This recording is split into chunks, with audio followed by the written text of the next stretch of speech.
This will be episode 185 for you guys today. Once my guest Manny Wilson, the host of the Run Podcast, joins in, we'll go ahead and get today's episode started.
What's up, Manny? Yes, sir. What's going on with you, bro?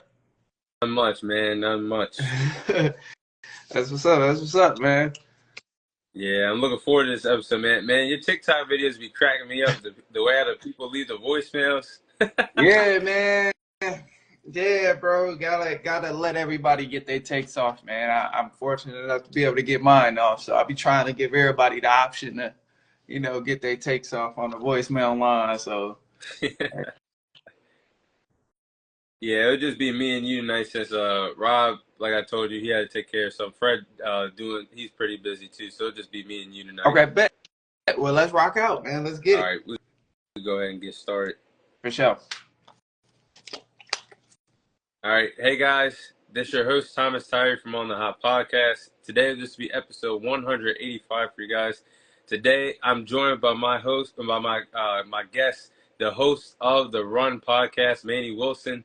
Come on, do us all the way from Chicago. So once again, Manny, you're always welcome on the podcast, and thanks for joining us again today on the podcast. Of course, man. I appreciate being on here, man. I love coming on here. It's always fun, and I mean, I just love being on here, man. With the consistent presence that you got on social media and with the pod, so I'm excited for it, man. And yeah, I'm ready to jump into All right, yeah, let's get into it, man. it. Yeah, because I think we're gonna have some fun with the first topic with sharing our top 5 teams in the National Football League. So, Manny, who are your top 5 teams 1 through 5 right now in the NFL? I know that's a tough question, but top 5 1 through 5.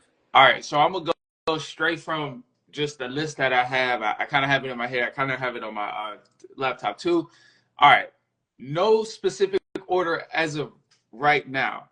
Okay. I think top 5. If I had to pick 5 teams that's the best in the NFL, I'm going with the Detroit Lions. I'm going with the Buffalo Bills.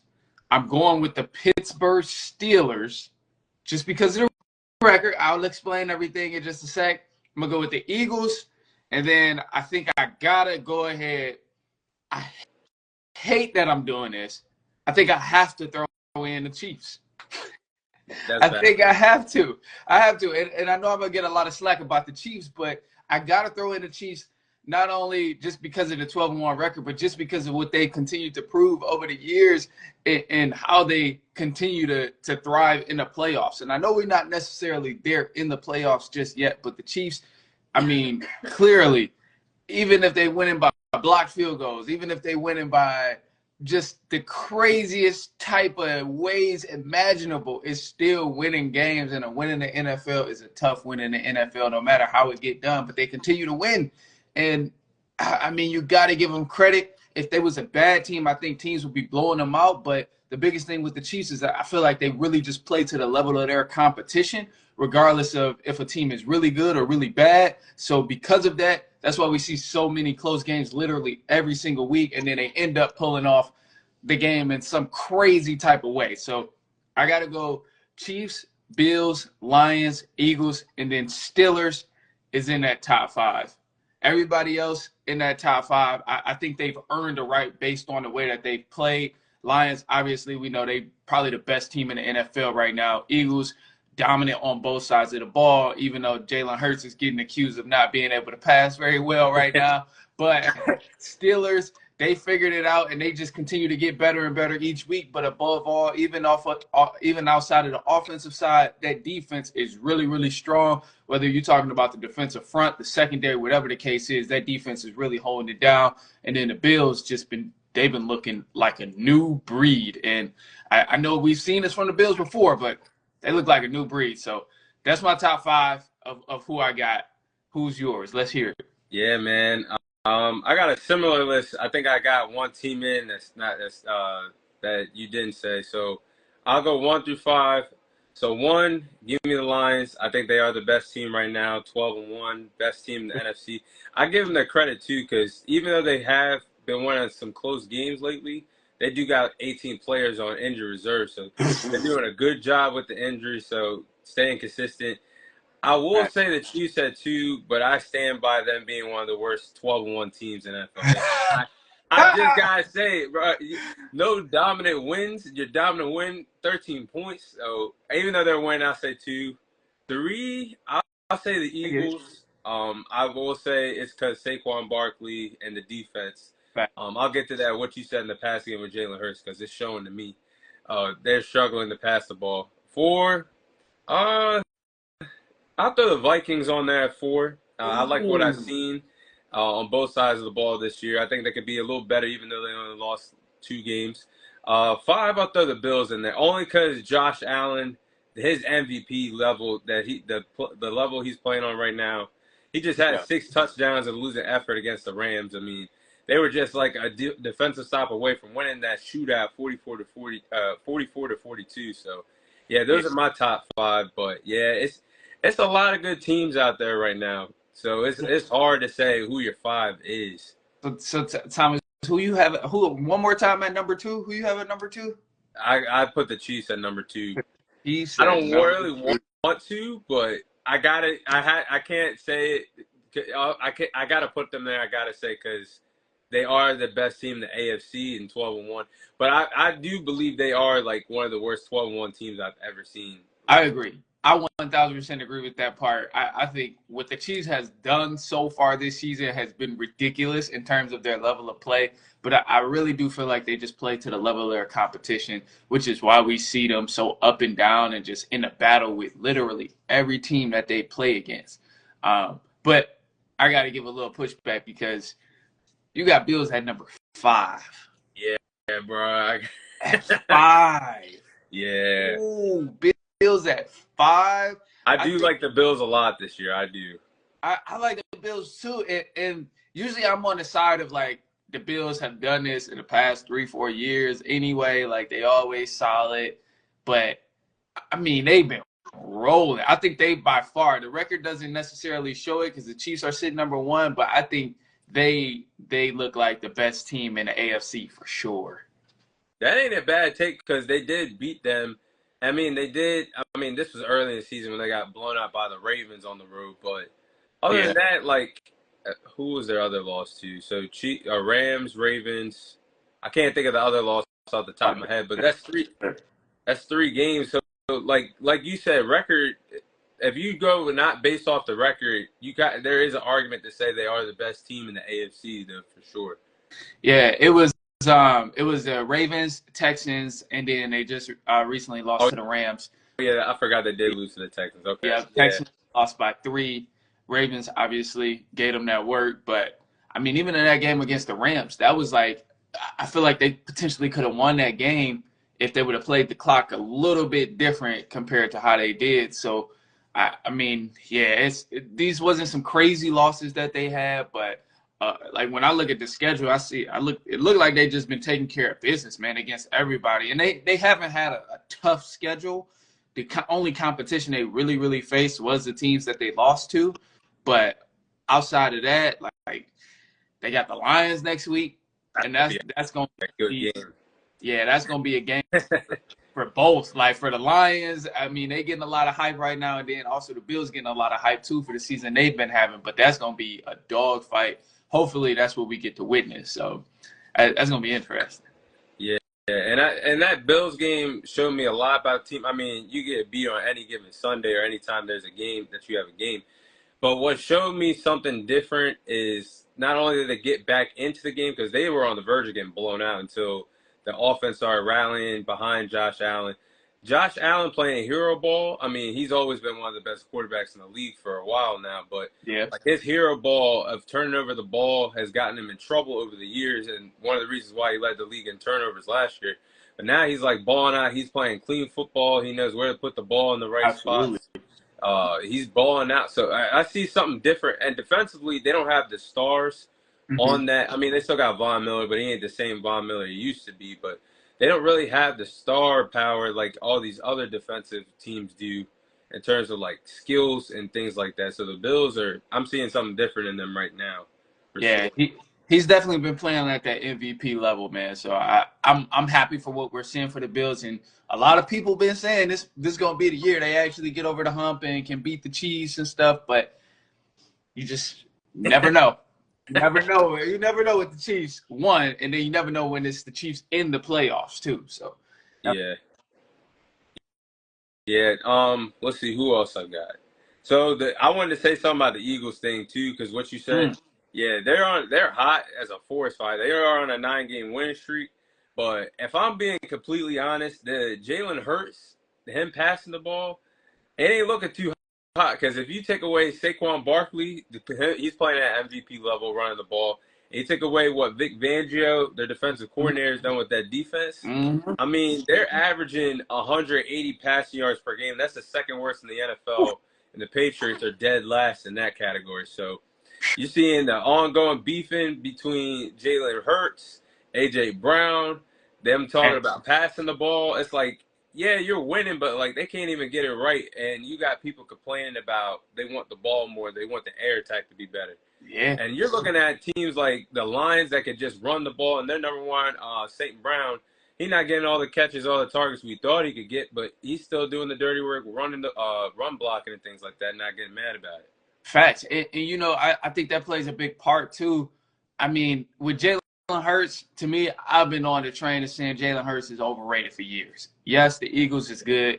Yes, the Eagles is a great rushing offense. Yeah, they only lost 2 games and all that. Like I get all the hype for the Philadelphia Eagles, but I've been on record saying for multiple years that Jalen Hurts is overrated. And this season so far, I think Jalen Hurts has been playing very good, and he's showed a step forward compared to his previous years. But also, it's been nothing where it's like, oh, he looks completely like he's at a whole new level. He looks completely different. I have not seen that. The only aspect where I'm like, oh, Jalen Hurts look better is his turnovers. He hasn't been throwing as many interceptions compared to the last previous 3 years where he's been top 10 in interceptions, top 5 in interceptions. But this year, he's had that under control. And I think a big reason for him having his interception ratio under control is because he can just hand that ball off to Saquon Barkley every single time. Because as we see, when teams force the Eagles to pass the ball and let it fly in the air, they start to struggle a little bit. They don't have the routine as like they have with just keeping it on the ground and trying these different styles of running like they can with passing the ball. Because, I mean, Hurts has a big arm, strong arm, but it's just not always there in terms of the timing of the offense, in terms of connecting with his receivers as well. So I think the Eagles is good, but Jalen Hurts, to me, still overrated.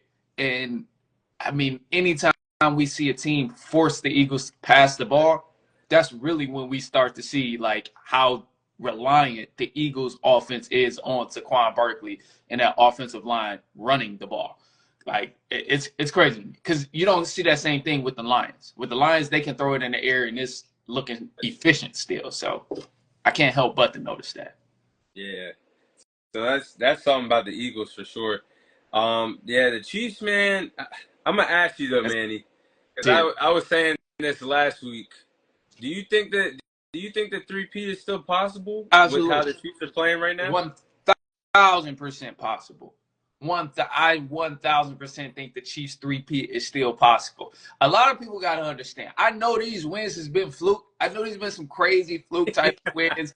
I mean, all kind of craziness happened. A flag being decided by the referees if they want to really put it in favor of Pat Mahomes, doinking field goals, blocking field goals, just the unimaginable type of things is happening for the Chiefs to win these games. I understand all of that. But Yeah, you got to realize, bro, when you so used to playing in February every season for the past 5-6 years, you're so used to playing all the way in February, the regular season don't mean that much to you. You start taking your foot off the gas a little bit. You need to make games a little more exciting so you can stay intense and stay awake in the regular season. Granted, they've been staying awake by the luck of the Irish or whatever you want to call it. I don't know what it is that's been keeping them awake, but like you get a little bored, you get a little sloppy, and then when the playoffs come, that's when you start to tighten things up. But I think because we've seen them like hang in every single one of these games, regardless of who it is, a good team, bad team, they're still right there neck and neck with them in the game. They're not getting blown out, and the games ain't cheating like that. The refs ain't cheating like that bad where, they just saving them from getting blown out. But because they're still there and they're making everything a game, I think with the Chiefs, like, you just never know. And come playoffs, this team just turns into a different breed. And I'm just, until I see them go down, that's when I will firmly believe Chiefs are not going to three-peat. Until I see them actually eliminated. That's when I'm like, okay, they're not going to three-peat. It's bad. Yeah. Other than that, no, man. I think they still have a legitimate chance. it's like I believe they can. But it's like, damn, when is the luck gonna run out? Because it's like they got so many. I ain't gonna lie, they do have so many cases this year where it's like, if one thing was decided, like I go back to all the way when they played the Ravens with the Isaiah Likely, one The foot in, foot. one foot Yeah. out. The Lost by like Bengals, 6 months. yeah, the Bengals officiating that game, how crazy that was. Like you said, the block field goal with the Broncos. Like there's so many. The The Dortch Falcons. field goal in. The Falcons won a no pass interference Oh call. yeah, that was a big one too. Yeah, that was a game. That was a game-winning touchdown. The rest was like, "Dog, we gonna let that ride." Like, it's a lot of situations. Yeah, so it was like I give them their credit for being 12-1, but like I just haven't seen this team like have so many dog fights in a season. Like they got like one dominant victory, if you want to call it dominant, their victory against the Saints on Monday Night Football like a couple months ago. But other than that, it's just like they stay in close games, which I guess that is good for their sake to win close games because you know what it's like to be in close games and be in that type of situation and still win the games. But at the beginning of the season, I was like, it's 50-50. I don't know. But it looks like they could get home field advantage. That's going to help them a lot. Though, so it's possible. I'm going to say this, man. I still don't know. I agree with you. I'm like, for me, like it's no longer 50-50. It's more so like a 70-30, and that 70% chance is the Chiefs not three-peating. And it, just from the way it looks. But the thing that gives me hope in the 30%, not that, I mean, I would love to see them win, but the thing that really makes me believe that the Chiefs still might win it is the fact that we've seen this before. We've seen the Bills look dominant in the regular season. We've seen the Ravens struggle, fall apart toward the end of the season. We've seen top teams threaten the Chiefs, and the Chiefs look bad with no receivers and no defense. The passing is not clicking. The run game injured. And like we've seen this storyline like for the past 3-4 years. And yet the Chiefs still somehow make it happen. So I don't know what it is. And you know what? Maybe the thing is too, they say Taylor Swift just finished touring finally. For the last 2 years, she's been touring, so she just finally stopped touring. Maybe that's just gonna be the magic that just clear everything out and end all of this voodoo. But who knows? Because the last few years she's been touring, the Chiefs have been winning Super Bowls. So maybe this is the thing that's gonna really shut out the Chiefs and cut that whole dynasty down. Who knows? Yeah, we're gonna have to see for that. But so let's see. I had Lions, Chiefs, Eagles, Vikings, and then Bills. Did you have the Steelers in your top five teams? Yeah, I threw the Steelers up in there. It was no order, but I had Lions, Eagles, Steelers, Bills, Chiefs. Oh, okay. So you're like Yes. I'm gonna save that for the next one, but you are liking what you're seeing for the Steelers, right? I'm liking what I'm seeing from the Steelers for All sure. right. All right. I'll wait till the next segment to talk about them then. Okay, bet. Yeah, okay. Yeah, yeah, I like this. I like the Steelers. I ain't gonna jump into it too much, but I like what they doing right now. I like All what right. they. Bet that. So we'll move into the next segment. So we're going to talk about our NFL contenders or pretenders. So I got a couple teams on here that look like they could fit the bill as both contenders or pretenders. So I'll leave out the obvious teams that we do believe, me and you both probably believe are contenders. So I got one team that I'm on the fence about. How do you feel about the Green Bay Packers? Are they contenders or pretenders? Pretenders. Them Okay. Green Bay Packers pretenders, man. They pretenders. I don't think the Packers are really as good as that record shows right now. Based on the games that they've been playing, I think all of their games have been very, very similar to the Chiefs. We had a lot of situations where, I mean, they wasn't supposed to win, but they ended up somehow getting the luck of being able to win. And when I look at the schedule and the teams that they've been beating, they really haven't beaten a team above 500. I think maybe there's one team that was above 500 that they defeated. But other than that, anytime they played some actual competition, they lost. You look at the Minnesota Vikings, they ended up losing that game. And that's tough because it's a divisional game.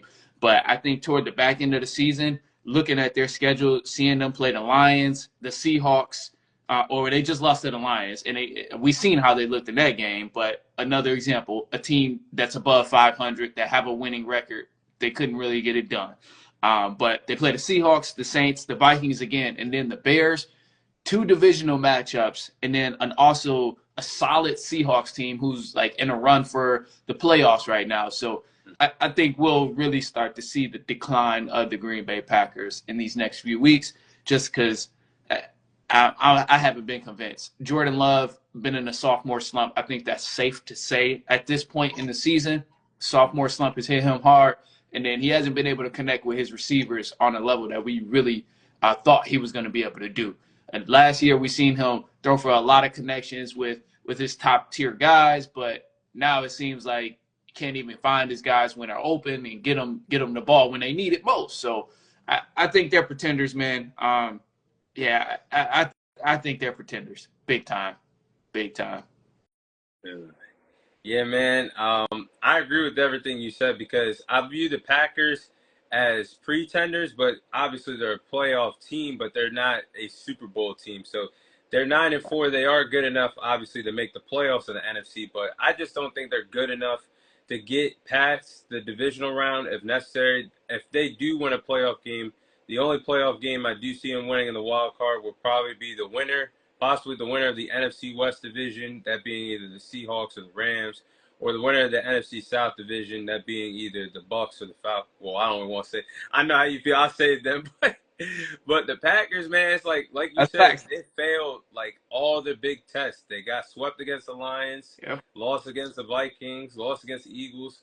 They only have one win that against a team that's above 500, that being the Texans. So they failed every big test that they had. So nothing to me screams like they are a contender. They're just good enough to get into the playoffs with the record they have in the NFC.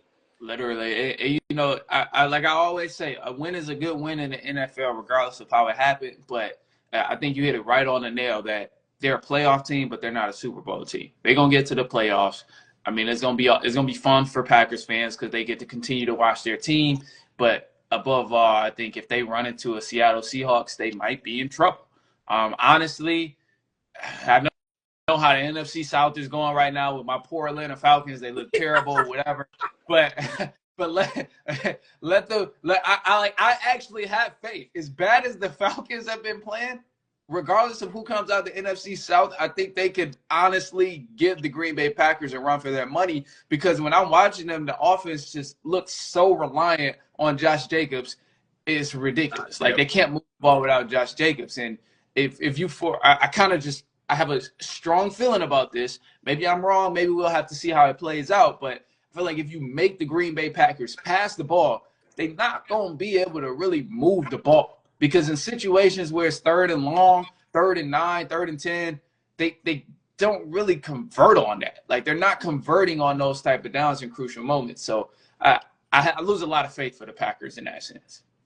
Yeah, I agree with that too, because they got to lean on the running game. Like Jordan Love, he hasn't been 100% all season, but like the way how he started off last year, his first year starting, and then had that big second half where he really took off. It's like you're not going to see that this time around. Like you said, they got a good set of like triplets of wide receivers out there in Green Bay, like Christian Watson, Romeo Dobbs, Jaden Reed. They got a good set of wide receivers, but it's like they don't connect. Like their connection is off. And then like to take it into consideration, some people might say, yeah, but the Packers won a playoff game.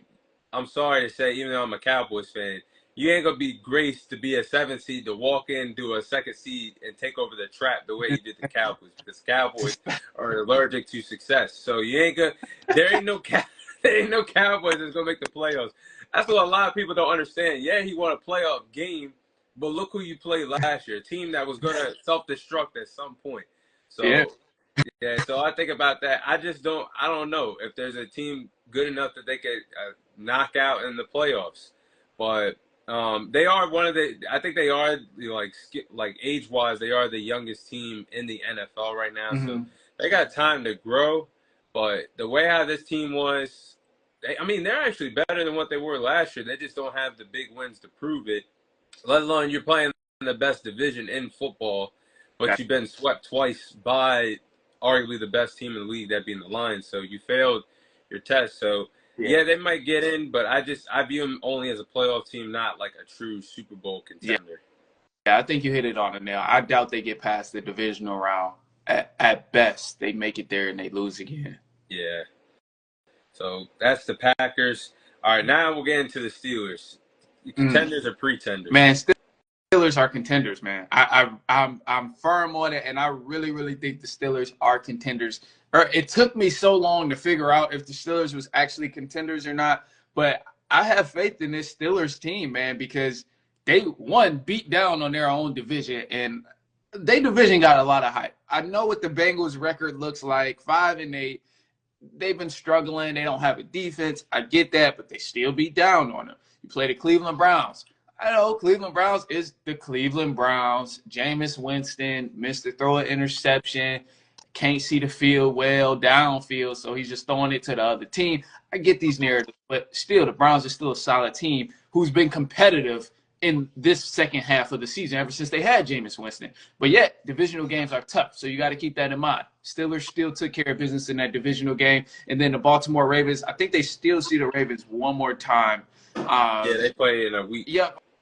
Okay, so they still see the Ravens one more time, but I actually have a lot of confidence in the Steelers, man. And I love the way that they've been continuing to get better and better each week that they stepped on the field. I was a little worried at first when they first decided they wouldn't go take Justin Fields and make him the starter, and they put Russ in. But now we see Russ throwing touchdown passes. He don't have a bunch of them, but now we see him finally throwing the ball in the end zone. And this was a key struggle for them early on in the season. Before the first half of the season, they was just really relying on the defense to win them games, kicking field goal after field goal after field goal, and just holding teams to scoring touchdowns and holding teams to kicking field goals too.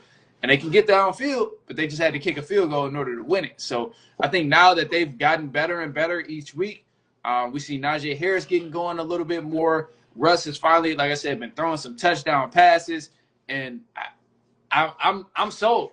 I'm sold on the Steelers, man. Mike Tomlin above 500 again. Another winning season for Mike Tomlin. I'm sold on the Steelers.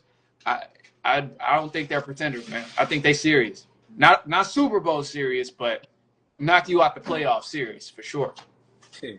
Yeah, I agree. I think they are contenders. 10-3, first place in the AFC North. Basically, how the race is going between the Steelers and the Ravens. No matter what happens, all the Steelers got to do is just beat the Ravens the 21st. That's it. That Saturday game, and they got the division locked up. So I think they'll win more than just one more game left. But yeah, I think the Steelers they've done a great job in the AFC North. Russell Wilson. I was going to say Westbrook. Russell Wilson has done a really good job being the veteran quarterback. The switch, I was confused when they did it at 4-2, but it all makes sense now. Mike Tomlin knew what he was talking about because the team looks way better. They've been responding to the veteran quarterback well. The defense has played well, and also they do what they're really going to need in the playoffs with the AFC that's got veteran guys like Patrick Mahomes, Josh Allen, Lamar Jackson. You're going to need that veteran quarterback if you face one of those teams, and that being Russell Wilson, who has Absolutely. playoff experience, won a Super Bowl with the Seahawks. So now he's got everything rolling, and you got that defense, and they could possibly play a couple of home games depending on what happens in the AFC. So I gotta say they're contenders, and I think that's a bad draw for anybody in the AFC that's got to match up with them in the playoffs, especially if they win that division, because you could at least get two home games depending on the seeding. So they're going to be a tough team to beat for sure. Yeah, I think we see them wrap this division up when they play the Ravens. As much as I want the Ravens to win, and like continue to keep it competitive, just based on what we've seen from the Ravens' consistency, I don't think they'll really show up and actually win this ball game. I think we see the Steelers end up pulling this game out just in a close matchup, just because divisional game, I doubt it's a blowout, but with the offense getting better and better and that defense standing strong, I think they make the Ravens work. And Ravens, they've been far too inconsistent so far throughout this season. So my money would be on the Pittsburgh Steelers. They probably, I don't know if they'll get Pickens back by then, but I mean, I think with or without Pickens, we still see the Steelers end up beating the Ravens. Yeah, and they got Lamar Jackson's number. Like he's got an Yeah. outstanding record against the NFC, 12-1. Everybody but nobody really talks about the record that Lamar Jackson has against the Steelers, because Mm, I think it's like he's 4-8, 4-9 against the team. mm. That ain't a good look, and they always force him to create turnovers when they play. He's not his normal self. So yeah, I agree with that. I wouldn't be surprised if the Steelers sweep the Ravens this year for sure and lock up that Yeah, division. yeah. I'm excited for that game. It's gonna be in Baltimore, so it's gonna be bad for the Ravens if they lose at home too. But I think the Steelers march down there and take the dub. Yeah. Next team on here. How do you feel about the Seahawks? Contenders or pretenders? Seahawks. I'm going Seahawks. I mean, I gotta call somebody a pretender. Damn, I keep saying everybody contenders, but I think Seahawks is contenders too, man. I think they're gonna win this division and lock this division up. But with the Seahawks, they're a sleeper team, and because I mean, right now, Geno Smith is I think he's leading the league, or no, yeah, he's top five, sure. Geno Smith has been slinging around, and this is a very high rate type of offense. This offense can get it going in a split second. They have a lot of big plays, and then the defense is not a bad defense either. They're not the best, but they're also not a bad defense. They can buckle down and lock in when needed when it comes to the late game situation. So I think because of that, that the Seahawks, they're gonna make it happen. I think they'll win this division here. And in terms of like looking at the rest of their schedule, it will it will be tough. It's gonna be tough, especially since the Rams have been playing at a decent level too. I mean, they got people coming back from injuries, but they don't have an easy schedule, and that's one of the reasons why I think the Seahawks is like a contender, because they haven't been playing trash teams all throughout the season. Honestly, you got division games. Obviously, the Rams is a tough team to beat, same division, and then Matthew Stafford over there just knows how to close out a game. But they lost earlier in the season in OT.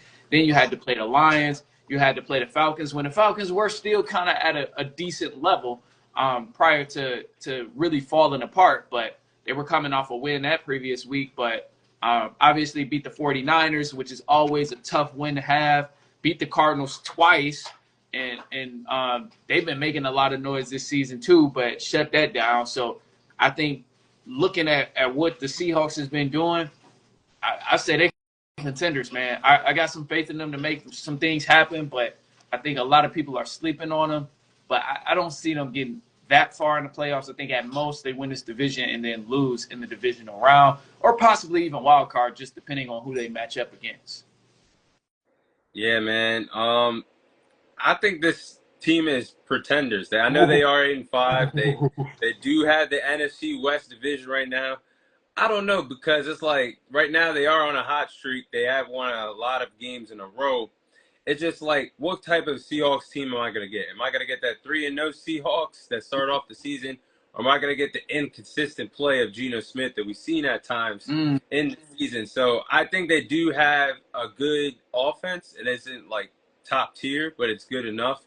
And they're pretty well balanced on the defensive side of the ball. Like you said, they're like not the best. I think they're like in the top 10 range, top 12 at best defensively.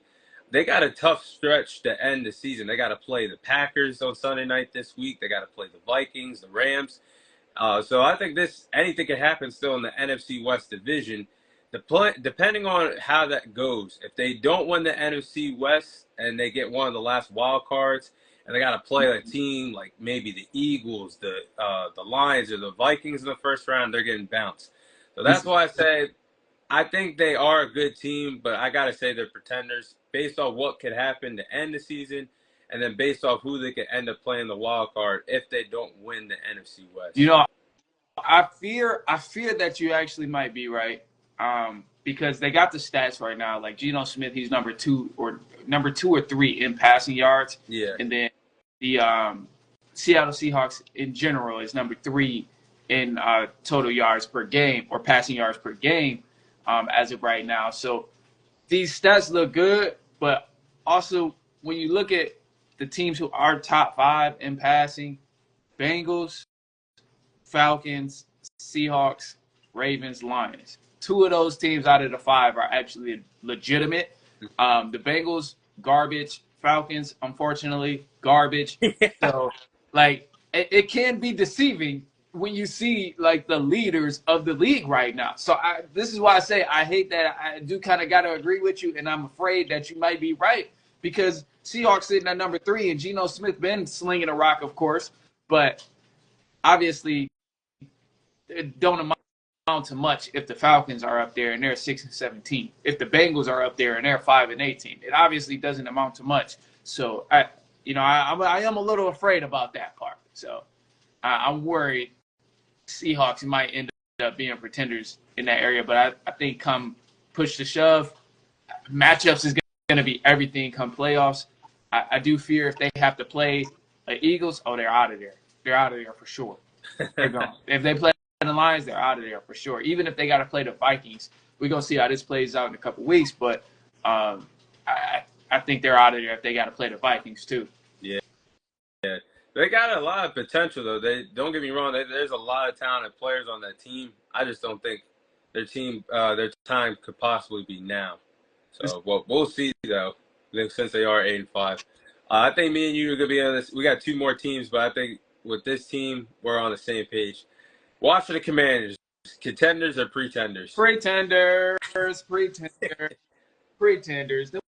Commanders is pretenders, man. I think all it took for the Commanders was to get some film on Jaden Daniels. Rookie quarterbacks, they have somewhat of decent success usually when they're starting. I feel like we see some good examples of that. We've seen C.J. Stroud, the rookie year he had. Now he's in a big sophomore slump. We've seen Jordan Love had a big debut. Now he's in a sophomore slump. I feel like a lot of rookies, they may start off strong because there's limited film on them. There's a limited amount of tendencies that defensive coordinators understand within these rookie quarterbacks because they just need to see them play more to learn certain things about what makes them comfortable, what makes them uncomfortable, and what can get this guy frantic. I think now we're seeing that with Jaden Daniels. Jaden Daniels isn't playing bad per se, but I think we're starting to see the collapse of them. 3 or 4 in their last 4 games total were losses. So now the schedule, they go, they play the Saints, they play the Eagles, Falcons, Cowboys. These are games where ideally are probably going to be dogfights for the Commanders. I mean, you got a divisional game tied up in there, which they'll probably lose because that game is going to be in Philly. And then Falcons is trying to make a playoff run. Cowboys just trying to earn some respect and go out with some sort of respect. But they just try to keep some sort of respect. So they might even be fighting hard. And then the Saints is just the Saints, you never know what kind of Saints you're gonna get right now. But I think, yeah, man, I think they're pretenders. I think we started to see that downfall on them. People start to figure that offense out just a little bit, figure out Jaden Daniels' tendencies, and now it's like, nah, we got it under control now. Yeah, man, I agree with the Commanders. Even though I am a big fan of Jaden Daniels, and the last time you were on here, actually, I was raving about him. I think little by little, you can see their defenses are starting to zero in on him. Because once you take out Terry McLaurin out of that offense, he's the X factor, obviously, with not that many talented pass catchers in that Yeah. offense right now. And their next best pass catcher is Zach Ertz. So when you take him out of the factor, then the offense is really exposed. So I think they're pretenders. They still have yet to be a team above 500 this year. Mm. And they failed some tests, like the Packers. They failed some tests against good teams. You have the Buccaneers they lost to early in the season. They lost to the Ravens, the Steelers, the Eagles. They lost to those teams. So I think the Commanders' defense is very suspect. We have yet to see Marshawn Lattimore play since they traded for him by the deadline. He's still hurt. But I think they have built something for the foundation. They built their foundation for the sake of their future. I think Dan Quinn could be the right guy for them. I don't know how much longer they're actually going to have Cliff Kingsbury. I could see him possibly getting a job this offseason as a head coach, possibly. So we'll see. But yeah, this team this year, they're not at 500. So it's easy to blow out the Titans and for your fans to bark, we want Cowboys, but then you let a 3-win team come into your trap, take over your trap. And crazy. And, you know, I think this is for the Commanders, this is the right track for them. I think they're on the right track because based on the previous years, there hasn't been any like moves that's going to set them up in the future. But now we've seen that. We've seen them attain pieces that's going to help them out in the future. We've seen them attain talent that's going to help them out in the future. So this season here is a step in the right direction for them. I mean, the record is not bad. They're doing pretty decent. Second in the division right now. If the Eagles wasn't being so hot, then they would possibly be first in the division. But it's a stepping stone type of season for them and a stepping stone type of season for Jaden Daniels. I think the thing that will really change the tone for the Commanders in terms of proving for them to be an elite team in the years to come is if we see Jaden Daniels avoid that sophomore slump like the other quarterbacks who thrived their rookie seasons. If Jaden Daniels can continue to be on fire like we seen earlier this season, then we'll see something completely different. It's tough for me to assume and have faith in him really moving forward without making a lot of mistakes and stuff, because when I look at his past few games, I see the first 4 games of the season, he threw 1 interception. The last 4 games of the season, he's thrown 5 interceptions. So it's like obviously teams are getting adjusted to what he's doing, and it's only going to get more difficult, but they're taking steps in the right direction. He's a young quarterback. You know you got your franchise quarterback there, and as long as he continue to progress, then I think Commanders will be all right. Yeah, I agree with that. I think they got the pieces there, and maybe if they were in a different division, they possibly leading it. But yeah, I just don't. I mean, I think they will get to the playoffs, but they're gonna get bounced in the first round.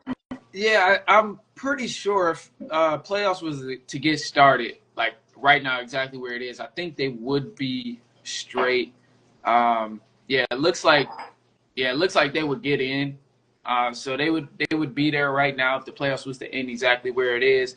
And like I said, not a bad team. 8-5, that's decent in the NFC, and better than the most in the NFC. But I think they can still hang with a team. Like if they play the Packers, I think we would see a solid matchup. But I don't know if we will, just based on how the standings is looking. But I think that would be a solid matchup. I think they can give a team a run for their money. But I mean, you definitely don't want to have your guard down playing against the Commanders team. Yeah, I definitely agree with that one. So last team on the list, then we'll move on to the next segment. Last team, the Los Angeles Chargers. Do you think they're contenders or pretenders? Chargers, oh man. Fortunately, for the time being, I'm gonna go with the Chargers being pretenders. For the time being. Just for the time being, because they don't have an abundance of talent over there right now. And I think this is a stepping stone type of season. And in reality, the Chargers not even supposed to be as good as they are right now. Like them being 8-5 is like no, they're not supposed to be 8-5 because they don't have a lot of talent over there. And I got to give a lot of credit for Harbaugh and just really flicking the light under this team's ass to make sure they can win games and close matchups. Because last year we seen them in a lot of fights too, and they ended up just going the other way. They lost these type of games, but now they're pulling them out and they're actually winning these close matchups that they're in dogfights with. But Chargers is a team, they can make it a game against anybody. I think it will be a game against anybody. But above all, when we're talking playoffs and what they actually can do down the line, I don't think much is going to happen. Obviously, J.K. Dobbins and Edwards, they're doing what they do in terms of rushing the ball. But Justin Herbert, he's going to be solid for the future. All of this, of what I'm seeing right now with the guys on this team, I think it's just going to be a stepping stone. I know it's injuries too, and we don't know if these guys are even going to come back, which is also going to hurt the Chargers in terms of possibly being a contender. And I just wouldn't want to bank on receivers that are injured right now coming back and really turning the whole thing around. So I think pretenders for now, for the time being, stepping stone type of season, continue to develop guys, bring in more talent because obviously whatever Harbaugh is feeding them is working with the talent that they have. So for right now, I say pretenders, but they'll get better down the line for sure. Yeah. I think the Chargers, I agree with you. I think they're really exceeding their own expectations. I will say they are pretenders for now, but can be contenders down the line. I think they got everything they want for their forsake of the future. I mean, what they had with Brandon Staley being 5-11 and going through all those years of disappointment and crazy, going through all that trauma out there in LA. But they got what they want. The quarterback and head coach duo, Justin Herbert and Jim Harbaugh. I mean, they got everything they want. I mean, being 8-5 this year, they don't look bad. They can pass the ball, obviously, with Justin Herbert. They can run the ball, like you said, with their backs of J.K. Dobbins and Gus Edwards under Greg Roman's offense. But Greg Roman, his offense is built, and you've seen this in his time with the Ravens, his offense is built to play with the lead, not really comfortable to come from behind. Yeah. So I think that's one of the things that hurt the Chargers. They lack some wide receivers. Ladd McConkey they have is a really good wide out. Man. They got somebody that's going to be a really good route runner for them in the future.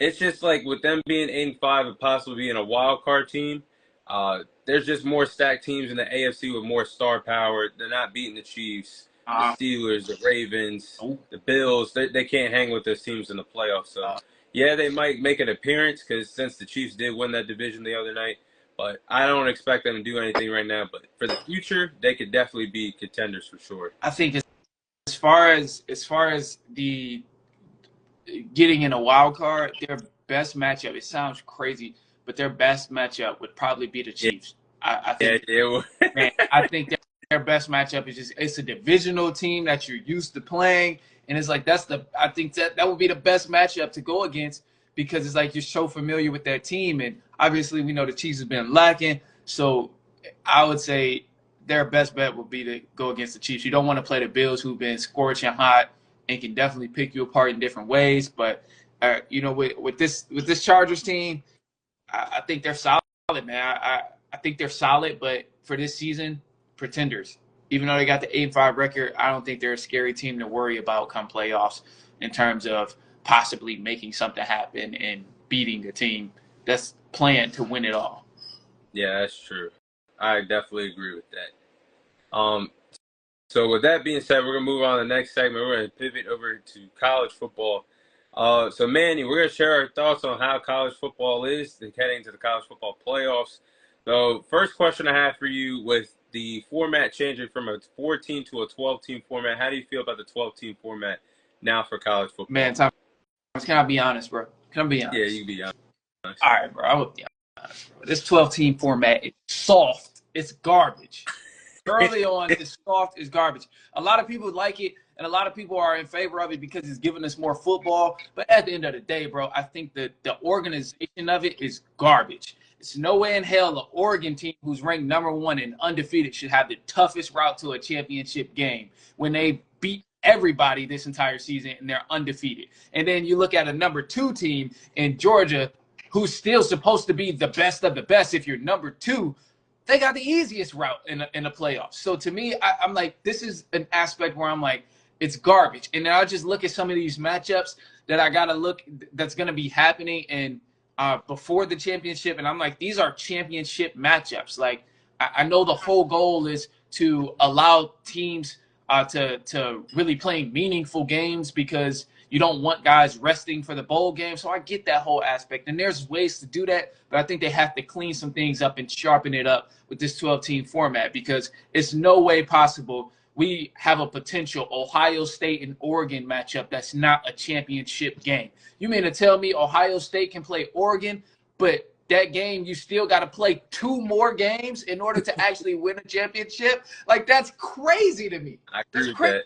Tennessee and Oregon is a championship matchup. Hell, and then the matchup I think many people would love to see for a championship, Texas and Oregon. That's still not a championship matchup. Yes, it's a great matchup, but ultimately it's still not the game that that holds all the marbles. Like, to me, these are the big time games that you want to see in matchups. So the college football committee got to figure something out where these, they balance out the talent, because I'm looking at the route that Georgia has.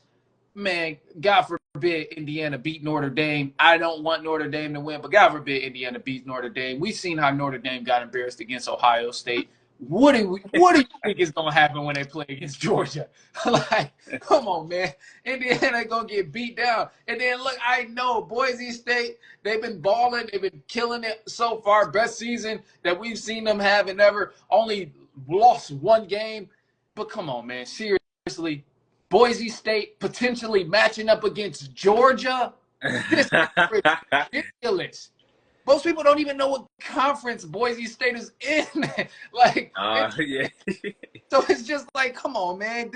I get it. You want to give teams a chance to compete for a championship, but I think it's all fun and games until we mess around and see an Arizona State versus Boise State championship game, and then now people listen at, man, this playoffs is whack. This playoffs is whack. But it's like, no, you wanted to let everybody in, so that's what happened. Yeah, I think it has a lot of edges that need to be sharpened in terms of this 12-team format.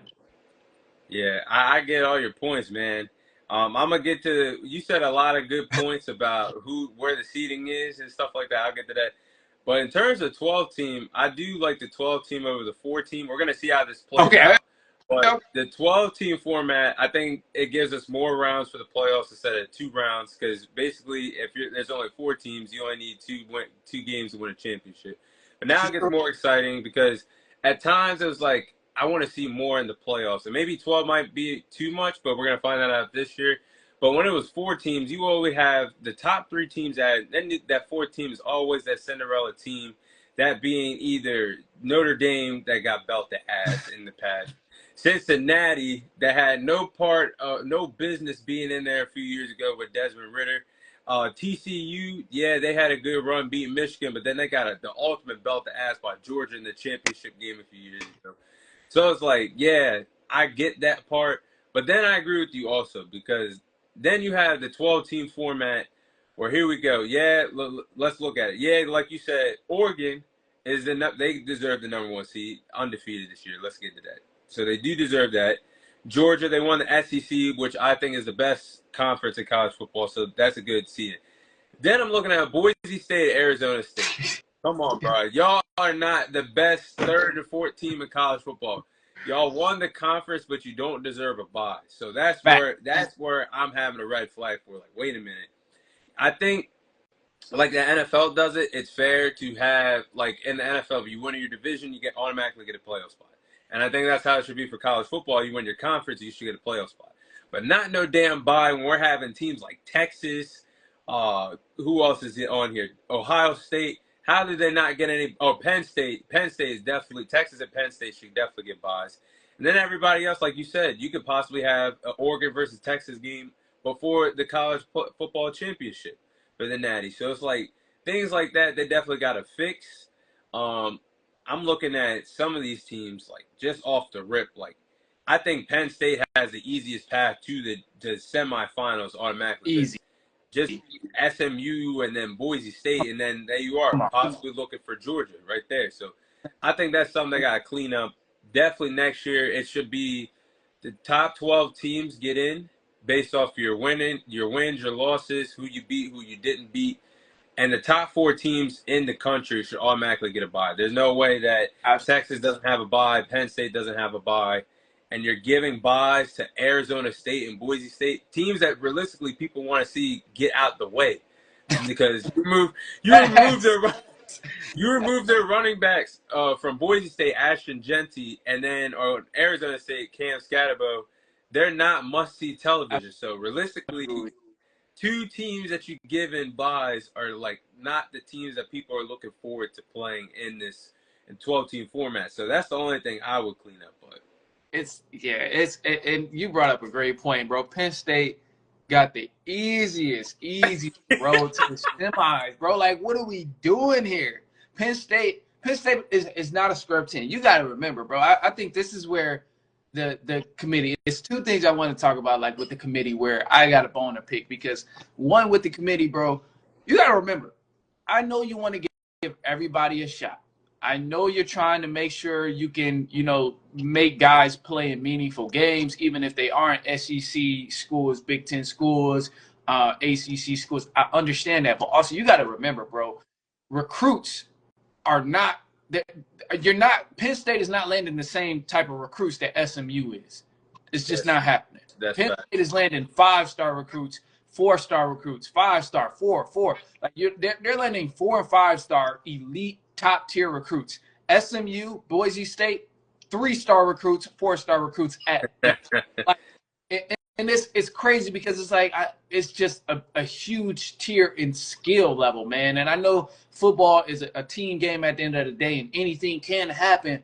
But like you said, bro, these are teams people just want to see get out the way. And then I think Nick Saban said it best. Like, if we're not going to take the strength schedule into consideration, what are we doing? Like, where's an incentive for me to play Georgia if, like, I don't have to, and it's going to be held against me if I play them and lose? Like, there's no incentive to make good regular season games against Ohio State and Oregon if we lose, we're not going to be in the top 10. Like, come on, it's just no incentive for it. So I think they got to figure that out. I still don't think Bama should have got in. That's a side note. But I think above all, it's just some wrinkles that they got to iron out in here, man, because it's no way you should just be having bye weeks just because you won your conference, when your conference is not as good as others in general. So it's like it's wild, and they got to switch this part up. And the last thing I think about all of this is it's a lot of football, and I think it's all fun and games, and just until we get that meaningless game. Like, until people get that meaningless game, it's not going to be fun no more. Let Oregon get knocked out, and there's still 3 weeks of football left. Nobody's going to want it. Like, it's not going to be fun. Like, Ohio State get knocked out in the first round. It's not going to be as fun. Georgia somehow losing the quarterfinals. It's not going to be fun no more. It's like, it's just going to be like, dang, bro, like, we got to watch SMU. We got to watch SMU now and Indiana. Like, it's just they got to figure that out, man. They got to figure. If Texas goes down in the first round, which I doubt, it's just like it's not even going to be fun anymore, because you got to watch 4 more weeks of football of teams that's not even a big name. I get that point. Yeah, I get that point. Yeah, so that's what I was going to ask you.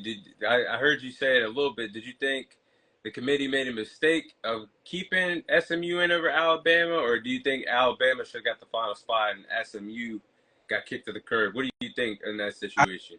I think for this aspect, in the way that they have it now, I think they did the right thing keeping Alabama out. I love Alabama. I think I wanted them to get in, but the way they were playing was just not up to par. And it was a lot of crying about, the strength of schedule. But the teams that they lost to was in their conference anyway. It's not like you had to go across the country and see an Ohio State. It's not like you had to go in a different conference and see an Oregon. You didn't have to play any of those guys who weren't conference matchups. The team you lost to was Vanderbilt, which you should have won, and another scrub team that you should have beat. but you ended up losing. So because of that, I mean, hey, SMU has the advantage, and I'm like, hey, they've been taking care of business. You weren't at the end of the day, and that's what it comes down to. For the way that the format is implicated today, I think the committee did get that one section right of putting SMU in over Bama.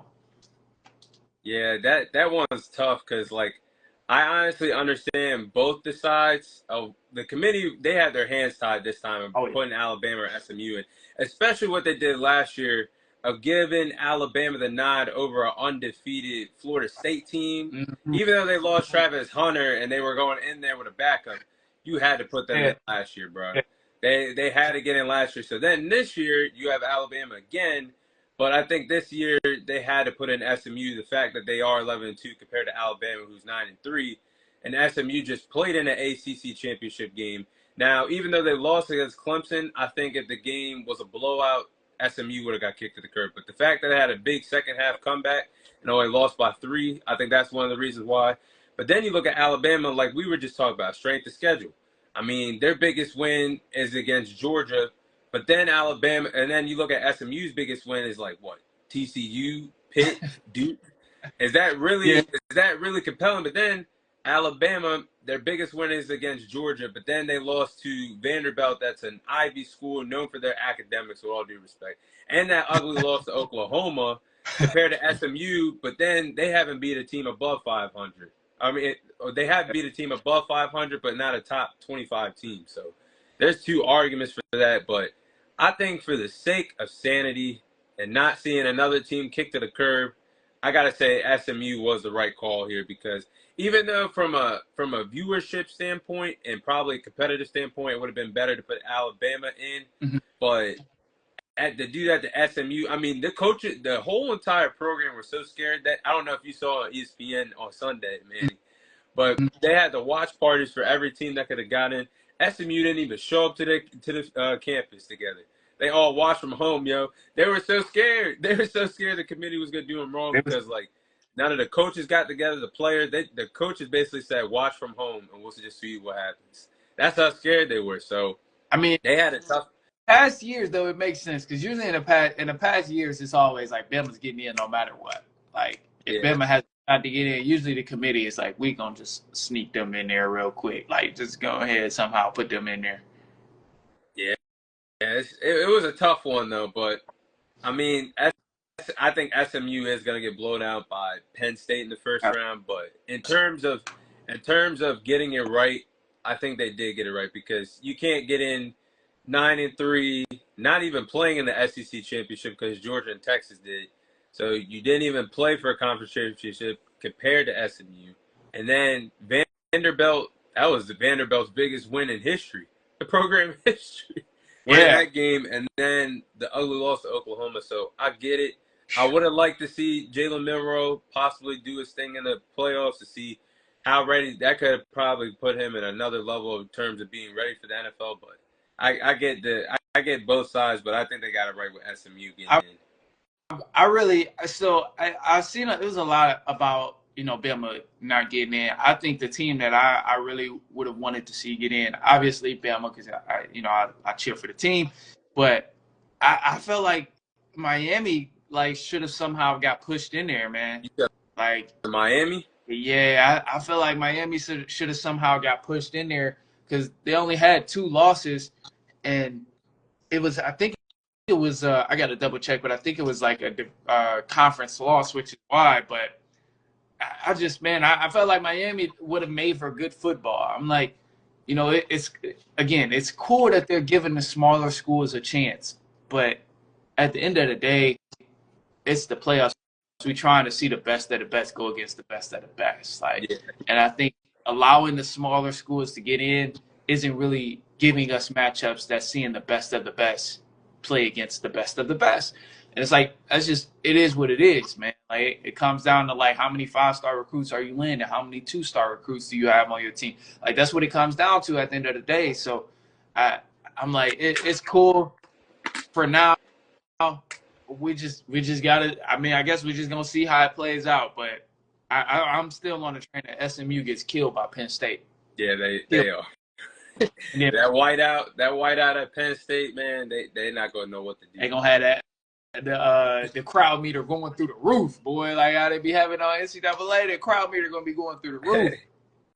Yeah, Miami though, they did have an argument. I do see where the committee comes from, or why they were. I think they were like the second team out, just in case of emergency, behind Alabama. So I kind of get why they didn't make it, but I would have liked to see Cam Ward in the playoffs because they lost to Syracuse. That Syracuse thing really killed them because they could have made the ACC championship and then beat SMU, and then Yep. they probably would have been in. But yeah, and then that's another thing. The committee, even though you make these playoffs, you still gotta, now that you have 12 teams in, you gotta make the rest of the bowl games exciting because they missed the opportunity Yeah. to possibly have Miami versus Colorado. I think that would have been one hell of a bowl game. Absolutely.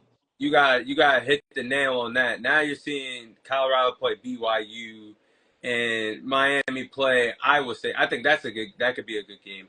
But you gotta hit the nail in the coffin with the teams that don't get in. Like you gotta have Miami versus Alabama, a prestigious bowl game.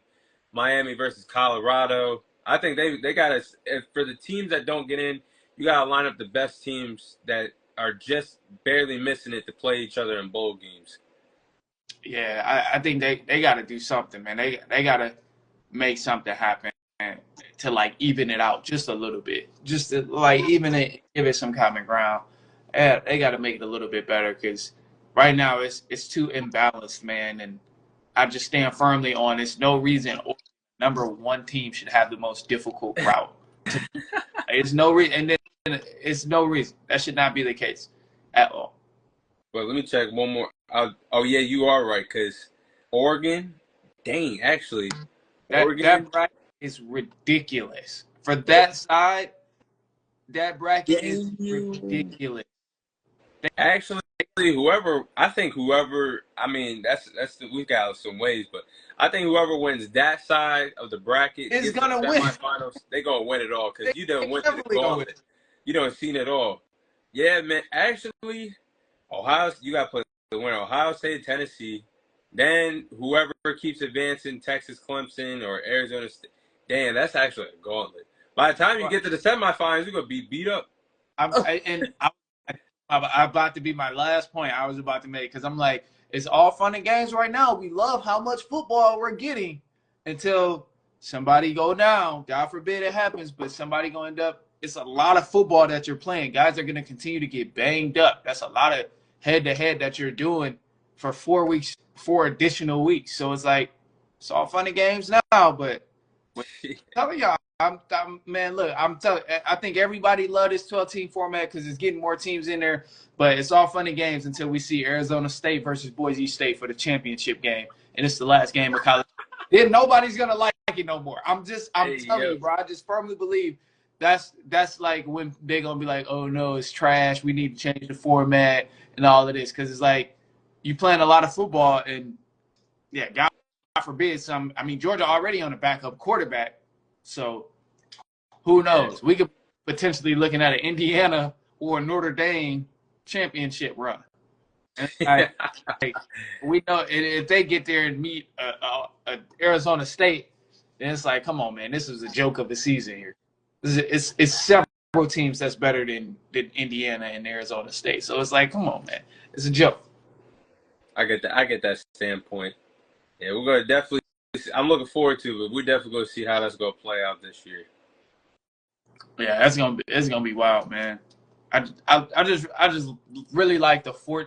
I ain't gonna say I really like the 14 format. I think it did need to change, but it just made it very competitive too. Like just four teams, you damn near got to go undefeated to be ranked in there. Like, yeah, I thought that was dope, but I think 12 is just a lot. 12 is just a lot.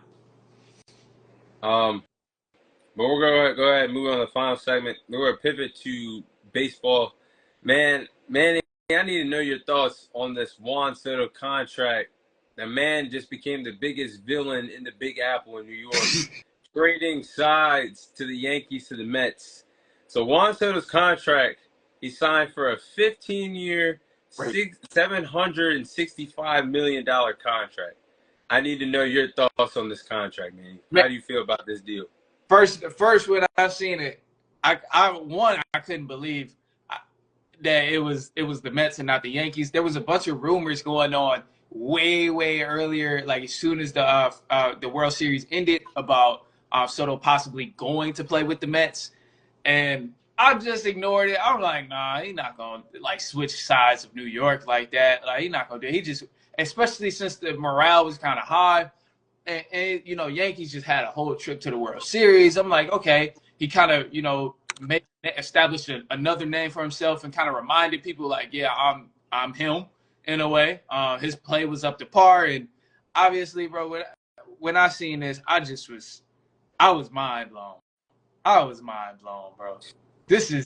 I was mind blown that it was the Yankees. I was mind blown that it was the Mets, and I was mind blown about the money that they gave this man. And the thing is, they gave him 15 years, and Soto's still young, so he Yeah.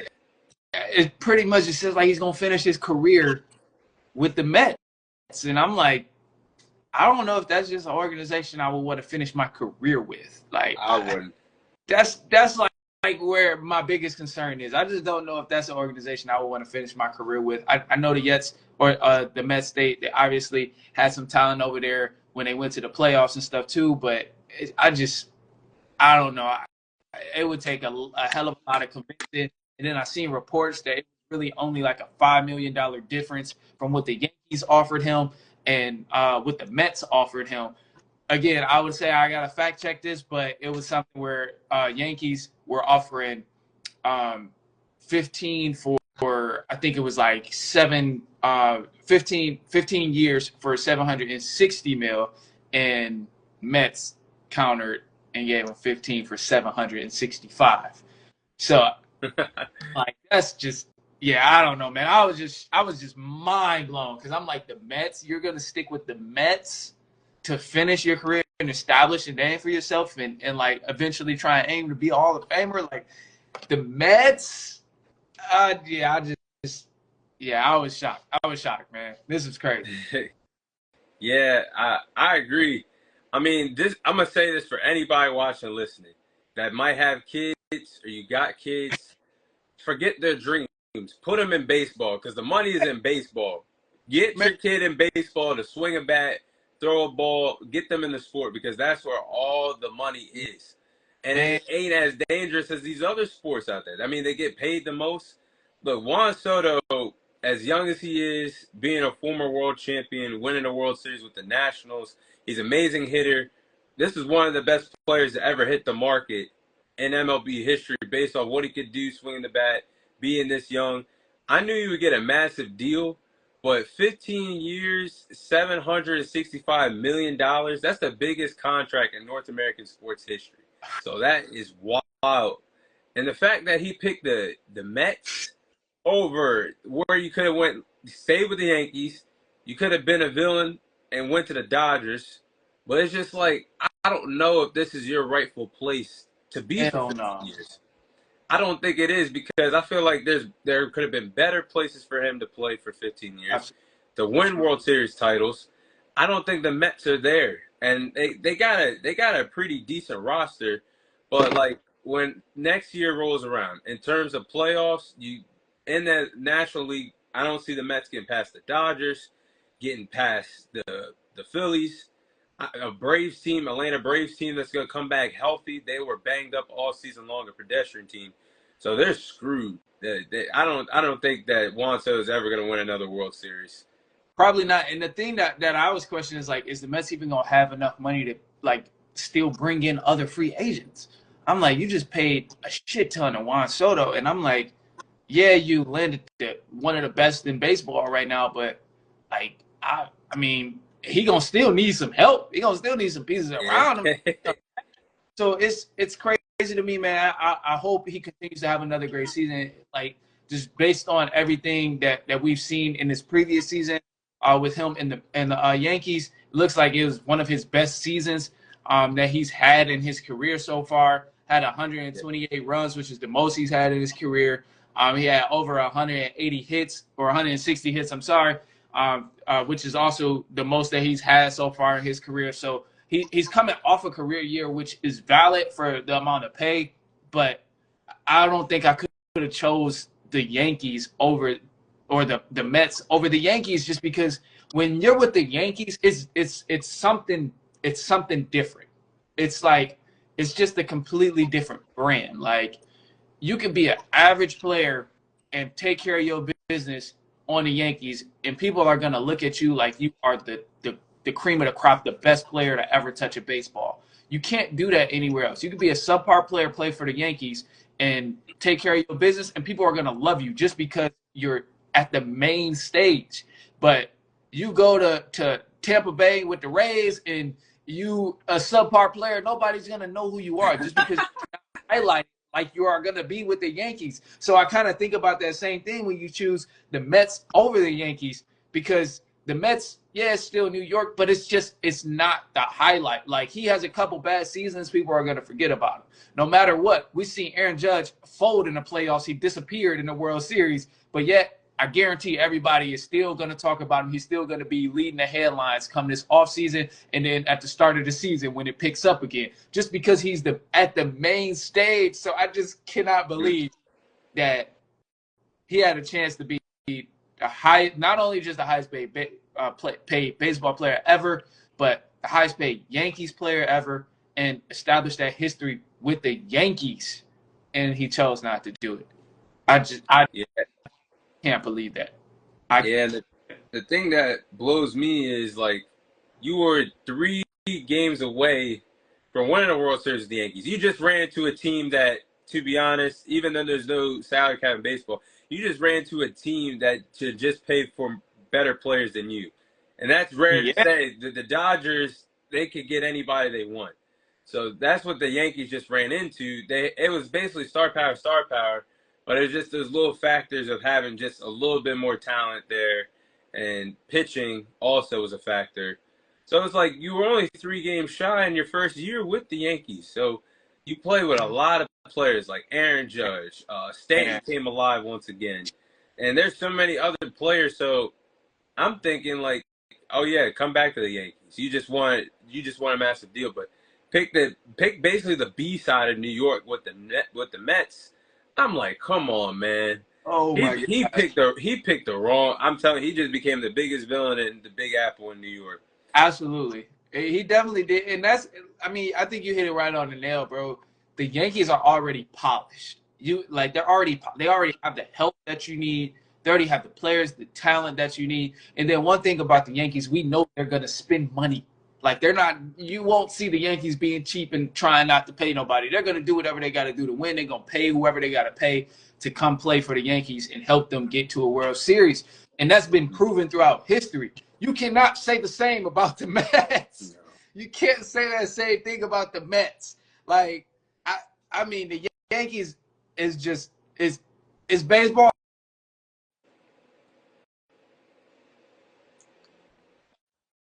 Oh, there you go. I can't believe he chose the Mets, a team that still needs so much help. When he was right there, The team already got the pieces he need, and it just seemed like they just needed one more run. And honestly, too, you can even factor in Aaron Judge. Aaron Judge played awful, so it's like, okay, when Aaron Judge is playing better, maybe you do give the Dodgers a run for your money. Maybe y'all do have a better series, and maybe you do finish the job. Who knows? If Aaron Judge is playing like the man we know him to be, then maybe. But I can't believe out of all teams, the Mets. Yeah, it's crazy. Career, I won't say career suicide, but a team that has not won a World Series since 1986.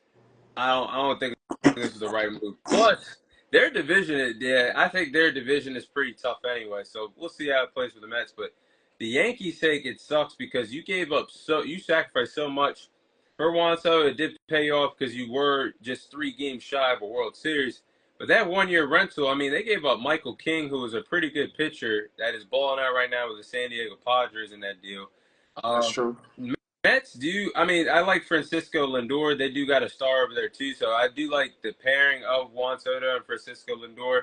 But I don't think it's good enough to just compete. I mean, 15 years is a long time. That's Absolutely. that's your rest of your career. I think Juan Soto is 25. Yeah, Juan Soto is 25 or 26, something like that. yeah. So I think he made a mistake. Definitely, That's that's the end of your career right there. You gonna be a Mike Trout, all that. You gonna be a Mike Trout, all that money, but a good, outstanding player, but never win a World Series again for Juan Soto. yeah. So I think you just gotta pick a different team, but definitely the wrong pick, and you just went to the B side of New York, the Mets. I think that's valid, man. I think you hit that right on the nail. Great. I mean, great payday, but I doubt. I would be very surprised if he ever wins another World Series. And what's gonna be even crazy is I think the Yankees end up seeing they gonna continue to see success. Like I think the Yankees gonna continue to. Obviously, it's a huge hit not bringing back Juan Soto. It is a huge hit to that roster, but above all, this is a team that's probably gonna make moves at the deadline or make not unless even way before the deadline. They're gonna probably make moves this offseason and then leading up to the deadline, continue to make moves and somehow like continue to improve that roster. So I find it hard that the Yankees is just not gonna try to replace him with more additional talent.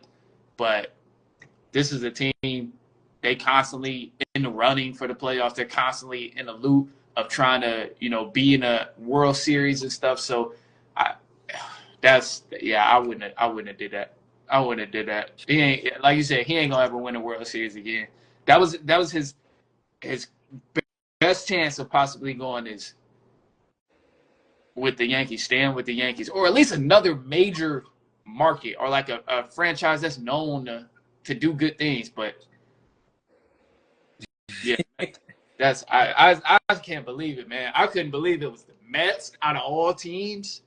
The Mets. Yeah, and I think the Yankees, like you said, the Yankees will continue to make moves because before we start, they got Max Fry, pitcher for the Braves, a really good pitcher. They signed him on a massive 8-year contract, over $200 million. So they got to continue to make moves, but if they could find a superstar at somewhat the level of Juan Soto, I think they could get back to the World Series for sure. Yeah. That's asking a lot, though. But if you can find somebody to make a trade for and put him next to Aaron Judge, I definitely think they can get back there. It's gonna be tough. Yeah, it's definitely gonna be tough. But they still. I think Yankees gonna be straight though. Obviously, Juan stepped up big and he had a great season, but I still think they're gonna be straight. They still got great pitchers and outfielders, and I think they'll be straight. As long as they can continue to stay healthy, I feel like that's more important than ever right now. Making sure they got healthy pitchers and stuff, and just healthy guys up to bat. I think that's going to be the key for them. Definitely coming back next season, but I find it hard to believe they don't make any moves after taking a big loss like that. Yeah, I agree with that. All right. So we're going to go ahead and close out the episode. That's all the time we have for you guys today. Thank you guys for watching, listening. This is your host, Thomas Tyree, and our guest, the host of The Run podcast, Manny Wilson. Manny, before we sign off, where can we find you guys or find you on all your streaming podcasts, social media platforms? Where can we find you? Yes, sir, man. On social medias at The Run Podcast. You can follow the Instagram, the TikTok at The Run Podcast. Also, Twitter is going to be Podcast Run, but YouTube, just search up The Run Podcast or The Run with Manny Wilson. And man, also Spotify, iPodcast, wherever you get your podcast, go ahead and check it out as well.